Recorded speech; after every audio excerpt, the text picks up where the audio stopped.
let me introduce briefly what we are going to do. We have, as an exercise between us, we have, but it's also a matter of a large importance today, the challenge to find innovative solutions for waste reuse in ports and maritime industry to supporting a circular economy. This is the theme that we are, let's say, we are part of this blue economy sector. We are inside this, and we have to face this challenge. Okay.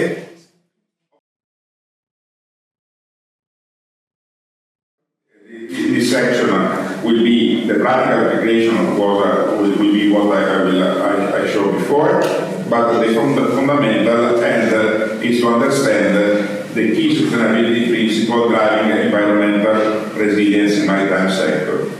In the second step, we will go through innovative solution and green digital transition environment, exploring how the integration of green and digital transition can enhance and support in development, the blue economy development. We will pass through the circular value chains, and we will go to the practical application. Sorry.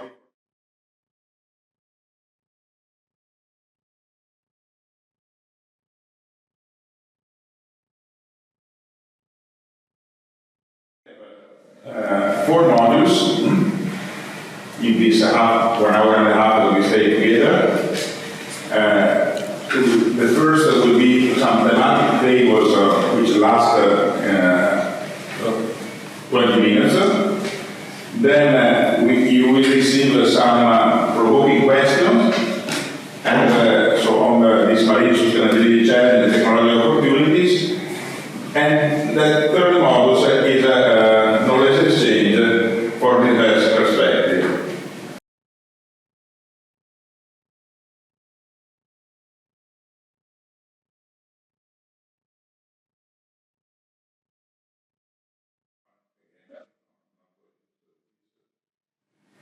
The first module is a work cafe discussion for stimulating knowledge sharing among you. And we will split into groups. In principle, we should be with this model, we thought that we have 60 persons, we are much less, so I believe that the 2 groups are sufficient. So more or less, this lane divide the group from one side and the other group on the other side. Maybe you will, when you will stay around the table and we will speak together in order that everybody can take his own contribution, trying to speak not so loudly, otherwise you will disturb your classmate on the other side. And you will engage in direct conversation, 5 minutes, and then rotate and try to go on. Okay.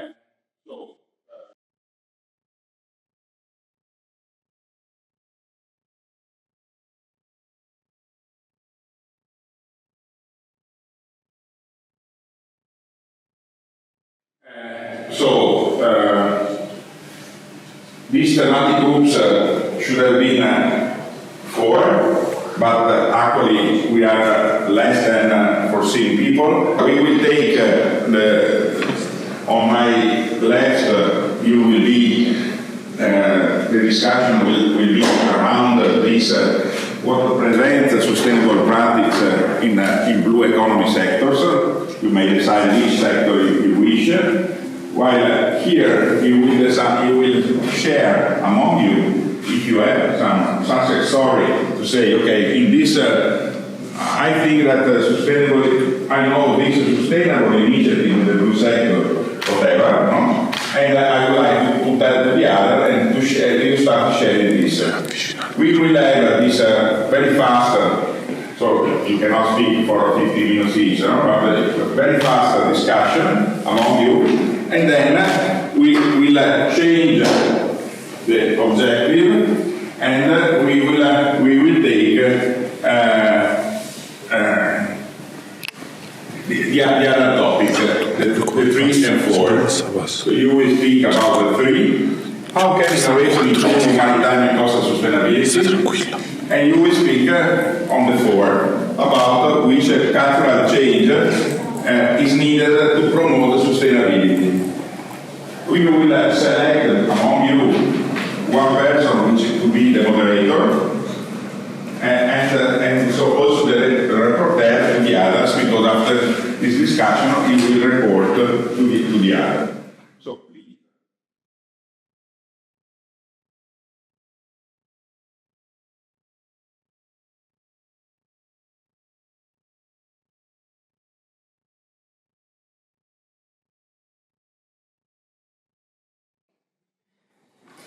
Okay, we talk about the 4th one, a little bit mix, but I will try to organize them. So we started with the barriers for sustainable practices, and we link it to innovation.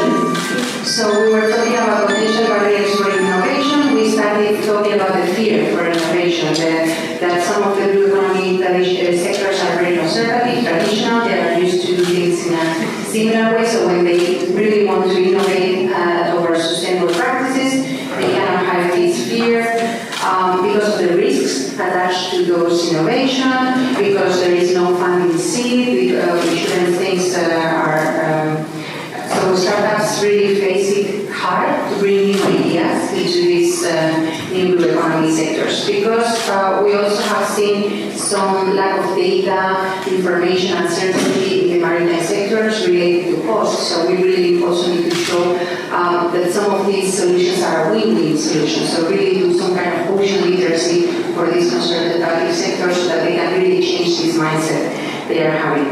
We also talk about potential ways of overcoming these barriers. There was the solution of top-down approach, like really policies and really enforcing them to do something, so then these businesses will have to change somehow. But also someone mentioned the need for bottom-down approaches, so really encouraging this ocean literacy to those businesses to really show that there is a win-win solution, not just for them in terms of revenues, but also from the environment and for the future. So this was basically what we said on barriers. We then moved into innovation for sustainability, how we can innovate and improve, and we talk about incentives, not just monetary, but also other types of incentives, win-win solutions, ocean literacy, and then there was some specific mention about blue bioeconomy, that there is the need to link much more between university, research, and businesses. This really transfer of knowledge towards the businesses so that they can see that there can be some development and innovations within their activities they are used to. We mentioned the need for looking at scale sometimes, that the solutions given to these companies are in a short scale and they need to be scaled up to really become business values for those conservative or for those businesses that are working. And then there was a really nice comment also made about improving the integrated approach, to really bring everyone into the table, the 4 helix and 5 helix and every helix approach, I would say, bringing the sustainability, the ecosystems, the circular economy, the revenue people all into really thinking and co-creating solutions. And there was a success story, just one, we just had one for waste coming from ships that they divided into oil and fibers. The oil will go to new fuel energies and the fibers will go to new materials. So then the co-creation was taking the whole circular economy. About cultural change, we talked about that they're difficult to collaborate with companies. They look very nice in paper, but when you actually really want to put and implement them, there is the issue of who's taking the rights for the innovation, what is the return on investment, how can I scale up from a small scale to bigger scale, which is what companies would like to. So SMEs can really find it hard to engage their small project ideas or small scale ideas into bigger projects with bigger companies that really need something much more in the right scale. And on cultural change, we talk about trust. There is a need to build trust in order for innovation to keep boosting and keep moving. And that trust, sometimes it was even mentioned that we still have this this mindset that maybe innovation is being say very male, very old male, comes into very much more being heard than somewhere unlikely. And for two, we came up with 4 sustainable initiatives that are good examples. The first one being feed for aquaculture, created from insects, so there is not a lot of pressure on wild fish and so on, and also from algae. The second one is waste of fish used for feed as well and cosmetics. Then the third one is from Scandinavia, where there are a lot of community marine gardens, so just the same way that the land community gardens exist, where you can go and have a plot of land to plant your vegetables and so on. And there are community marine gardens where you have a plot of sea and you can grow your own mussels and algae there. So that's pretty cool. And the last one is financial matchmaking between women in Tunisia and cooperatives of women in Tunisia that collect clams, and they link it with Pesca Pronta here in Italy that distributes these clams, and they also use the crab waste for pharmaceuticals and construction. So that's pretty cool. It's social and financial innovation. And then for 4, that is promoting sustainability in blue businesses, we have 7 important points. The first one, increasing the funding on initiatives that are sustainable. So on one hand, helping these businesses thrive, but on the other, also having subsidies, so the final product is not that expensive for the people. So sustainable products usually are a bit more pricey, so having subsidies to decrease that. Exchange of good practices and easy replication. So if someone wants to implement a certain initiative, then then it's a pretty straightforward process. Then heavy regulations, fines, and/or taxes for polluting industries. And 2 more things: decarbonization of businesses and having a joint common infrastructure of sustainable businesses working in the same area, so sharing this infrastructure, so also it decreases prices. And I hope I can forget. Thank you.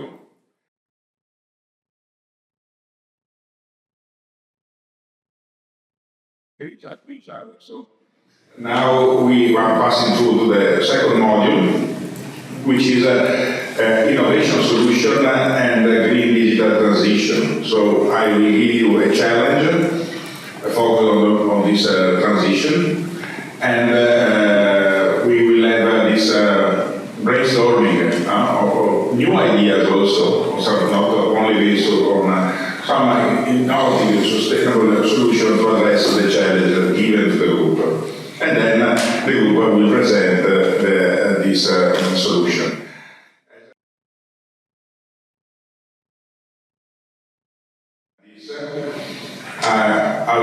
I will give you to each group the possibility to choose one of these 4, and you will concentrate in your discussion to how to develop a practical green and digital solution that address some problem which is belong to the real world. I mean, this is that's an exercise. Let's say that we have enough resources to solve, to put in practice this practical solution. And these 4 teams, all of them represent something which is, let's say, very actual, very real. No? So we need maritime renewable energy. No? So the use of the space, or maritime space, for producing renewable energy is something that is needed now, but also the vessels and ports. So how we can go better? So less giving more green transport, let's say.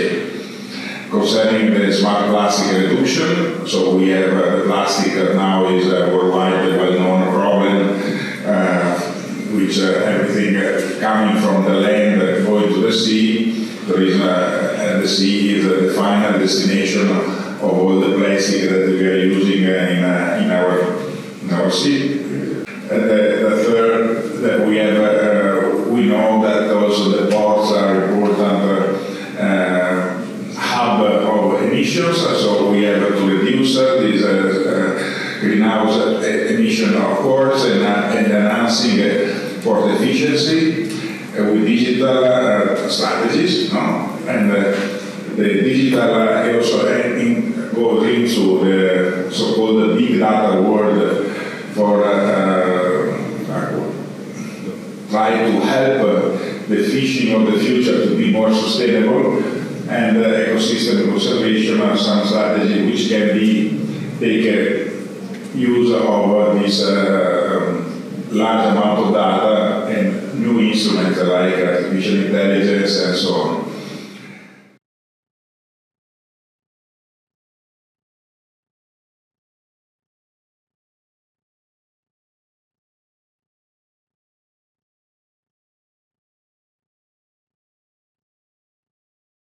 So yes, we discussed a lot the use of AI tools, mostly for animal welfare and for monitoring biodiversity, and also avoiding bycatch in the fishing sector. So it's possible to use smart fishing nets with sensor applied to AI, which can help avoiding bycatch, and then monitor biodiversity as well. So you can monitor the presence of fish, and then so you can change your fishing practices and choices based on the data that you get from sensor. And which kind of sensor are you going to use? Which kind of sensor? Like sensor on the fishing nets, like small sensor on the fishing net that talk with artificial intelligence. So you can obtain some data that it's impossible to have without artificial intelligence, because it's difficult to count fish, as we know. So this kind of sensor which can help also in terms of avoiding bycatch, because can emit also sound and light, which can push away like dolphins or turtles as well, and so there is less bycatch. So in terms of animal welfare and smart fishing, artificial intelligence could be a good solution. And then also for fighting illegal fishing, because we can use artificial intelligence to also satellites to track illegal vessels, because if they switch off the sensor that each vessel is obliged to have, we can use technology also to monitor the illegal fishing. Then we mentioned also some open issues linked to the collection of data. Who can collect the data? Because we know that fishermen are not sometimes are not well educated about this technology. So there is need of additional awareness raising and training to the fishermen, which are the main stakeholders of the point. And then also legislative checks on this, because artificial intelligence is about data, big data, and we have to be sure about who use this data, which could become dangerous for different aspects. Yeah, that's more or less that. Okay, so we have the smart ports and sustainable logistics. We started talking about one of the CO2 emissions of vessels is because of their maintenance. I mean, it's really hard to costly to do their maintenance. It requires really diverse and specialized people. It's in terms of security. So one way would be to really optimize this maintenance cost using some much more digital tools that will lower the cost, but also require more specialized jobs into the digital part. And that could lead to predictive maintenance. We talk about trying to be much more effective into all the different activities that are happening within ports, and have almost real-time situation awareness solutions that can be embedded into different platforms like digital twins of different activities, so that we can lower the time of response for some of the emergencies. We can also lower the time reporting that is needed and do this through digital ways, and also improve the logistics. We talk about how to improve the efficiency of the different logistics happening within ports, using the Internet of Things, digital logistic chains, and using robots to do some of the work that is happening right now in the ports. Another way of increasing port efficiency and lowering their CO2 emissions or overall CO2 emissions is also through regeneration solutions. So really making the port infrastructures much more nature-based solutions. So really providing reefs for artificial, but also being sensors for biodiversity, cleaning up the water quality. So that can also impact the port efficiency. There was to mention also the need to improve the container supervision. Some of these shipping vessels may travel with empty containers, and that also requires much more fuel and CO2 emissions. So if we are able to control much more what is within the containers and which one of them are empty, that could be lower. Also, CO2 emissions within port activities, they can be lowered by electrifying their activities, by using much more efficient fuels for their freezer activities, their waste management, and also the use, obviously, of the internal fleets that are working within the port's activity services using hydrogen, OPS, methanol, ammonia, and some others that are already starting to be piloted. Perfect.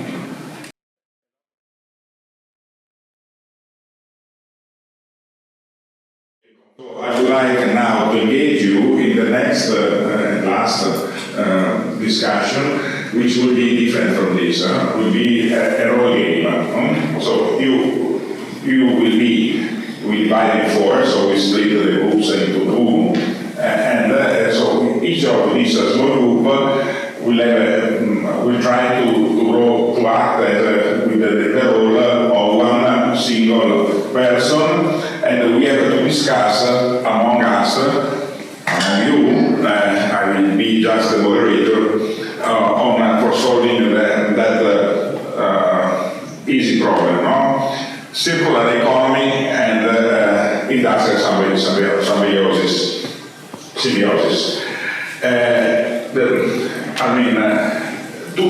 So each of you will receive each group, the four tables, will represent one stakeholder. So try to think as this stakeholder is used to thinking, in our opinion. And we must find, in the discussion, a collaborative solution, because there is the need to have a real collaboration between all the sectors that you will be the champion of. And then, so we will try to find this solution, and we will share with the other. So the challenge is, again, to find innovative solution for waste reuse in the port, something that you already discussed, but not only in ports, maritime industry, different for supporting circular economy, because one of the things that also you said is necessary to maintain a better circular chain, so not to waste as less as possible, to reduce the waste weight, to reduce the energy, to supporting a more circular economy. So you will represent the first lane here is representing port operators. You will be, and in particular, the port operators, you are responsible for waste management. So you have here for your port authority, you are the person which is leading the group for waste management. Just behind, in this head, you are representing the marine industry, Confitama, the shipyard, the marine transport, and maybe also some of you the fishing industry, which is are those which make money, make business with the sea. You are the local government, since you are older than they are younger. So the younger part behind is the startup, very active, very strong, and a lot of Well, in this first role, the government is a little conservative, is prudent, is determined by, the general timing of the policy, the election every 5 years, so they are you are a bit faster, they are a bit prudent, let's say. No, I'm not saying it's not a judgment, it's just you are, because they are regulatory bodies, port authorities, public administration, okay. So here we have representing from this part the business, the port and the industries. In this part, again, the startup with a smart idea and local governments which should regulate all the things, okay?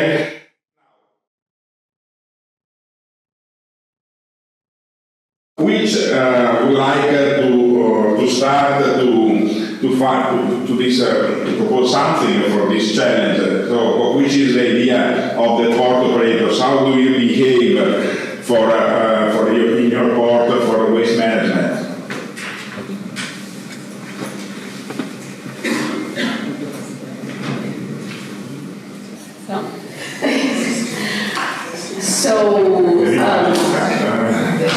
Basically in our report we have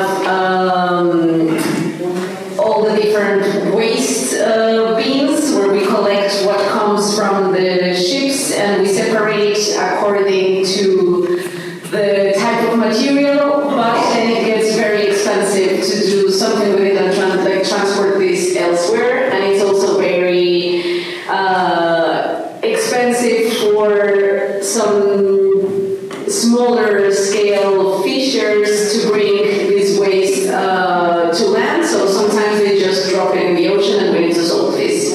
Okay. Do you have ideas in your table for solving this problem? Do you have something? The type of waste, we are talking about fish or we are talking about the nets and so on? All types. All and avoid looking for it all over. So here we could have tackle some challenges regarding this to know where it is.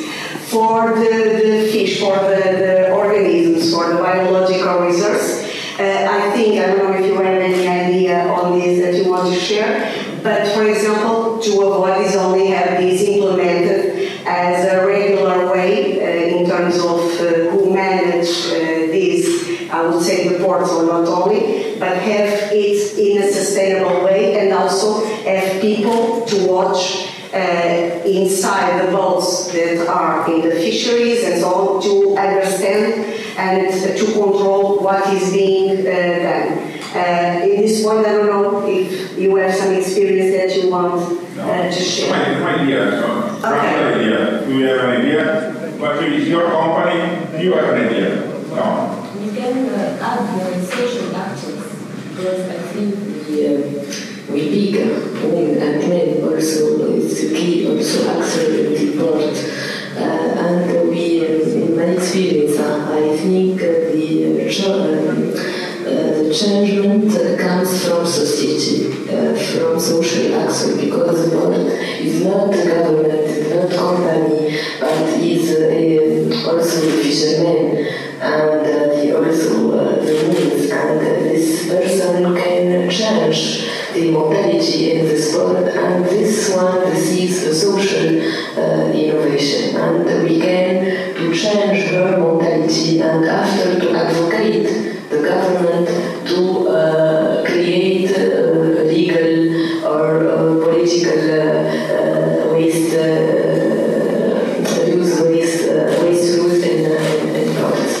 Yes, I agree, but this is a comment more from this kind of table here. The industry, what does the industry think about this? Okay, I can take the role of the fishing industry. Just propose 2 ways of reusing waste.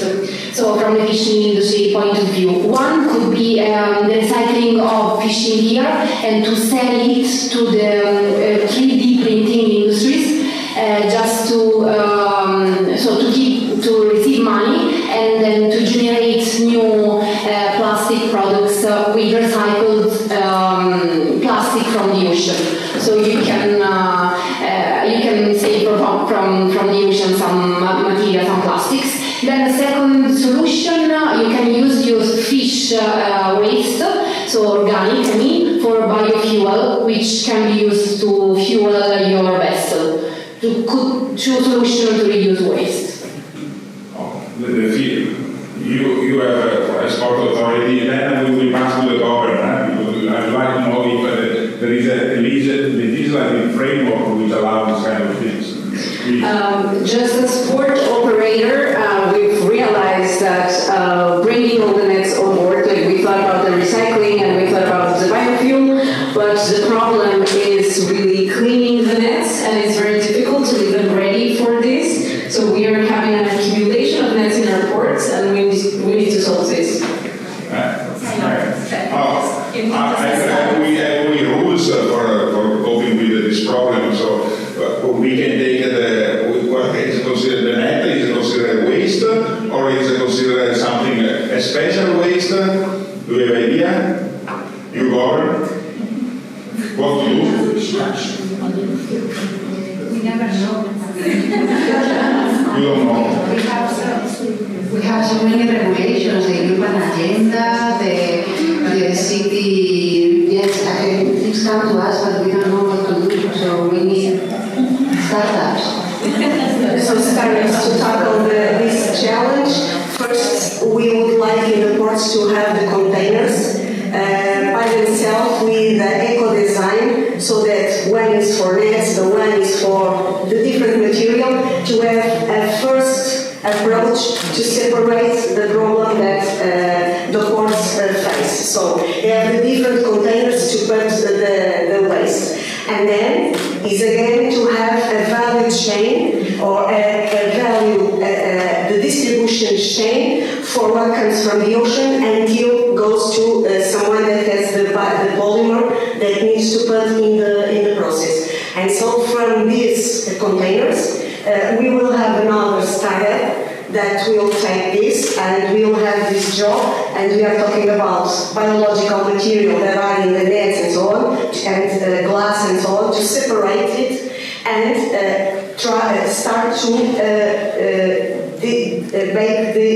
make this construction. I don't know if we say like this in English, so to understand what we have in each material so that we can separate. For that, it will be great from the government, also and from those that produce, for example, the nets, to understand from where comes these nets, to understand the materials that they might have, and like this tackle. For that, we will bring the community, so people that work nearby, and create more jobs, also to support in this separation.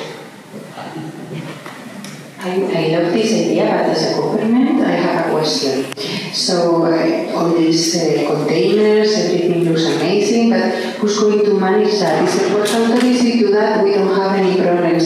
From a local point of view, we don't want all containers to be there for tourists, and we also have space limits, so if port authorities do it, we are happy with it.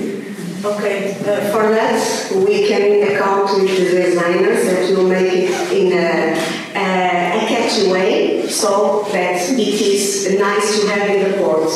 And for that, will be great to have the big companies that can tackle these different materials that it is interesting for them. And also the municipalities, because for them it is also a problem to solve. I think that you represent again the municipalities.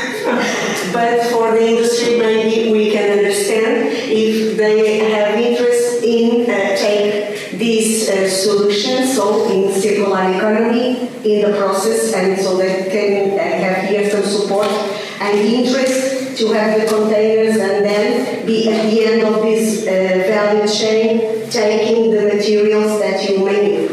It depends on the cost. No, okay. Listen, just because Valentina is looking at me with our eyes, and we needed to go to the coffee break. Before, just for a conclusion of mine, well, 60 seconds. The first is, of course, the content. Maybe it was a bit lighter in this session. I mean, because you are coming from different places, different solutions. It would have been difficult, but this session was informative in a way. So the dialogue is supporting the solution of problems first. So the problem in this kind, the world is moving faster, and maybe for going to the problem, we have to talk each other. Also breaking sometimes the barriers that are among us. And I believe that women are more able than men in breaking the barriers. That sometimes the men are building for having their own comfort zone. No? So we have sometimes to break the barriers between sectors, between institutions also. No? Sometimes also at governmental level they live in the silos. No? So everybody is looking at their own job, which is my role, which I cannot go a bit more. No? And this is something, this bureaucratic approach is slowing down all the process of innovation also. Second is that the innovation is driven by ideas. And do not allow anybody to stop you thinking. To stop and to propose an idea and then say, why not? If anybody is answering, is explaining you why this idea cannot be put in place, go ahead. And also in my professional life, I found a lot of things that somebody said, they were new, they're simple, they were simple, no? I said, why are you thinking so? It is simple, no? If they do not explain you why this cannot be done, most probably it can be done. And so, go ahead. So the innovation starts from ideas, and you should have the courage not to do confrontation, of course, because maybe it could be also a wrong idea, but it's better a wrong idea. Also, the wrong idea must be demonstrated. In mathematics, we have the rule is that the thing is valid, otherwise it is not contradicted. If you can contradict the theorem, the theorem is wrong. But if you are not able to contradict it, most probably until the contradiction occurs, the theorem is right. And this is very much important. The science sector helps in this, in having a demonstration of what you are saying. But a demonstration can occur because you are able to demonstrate, or on the contrary, because somebody says, no, you demonstrate that it's not true. Without the demonstration, the idea is valid. So my final conclusion, do not allow never somebody say that your idea is wrong without having demonstrated it. Thank you for your attention and for your kind participation to this panel.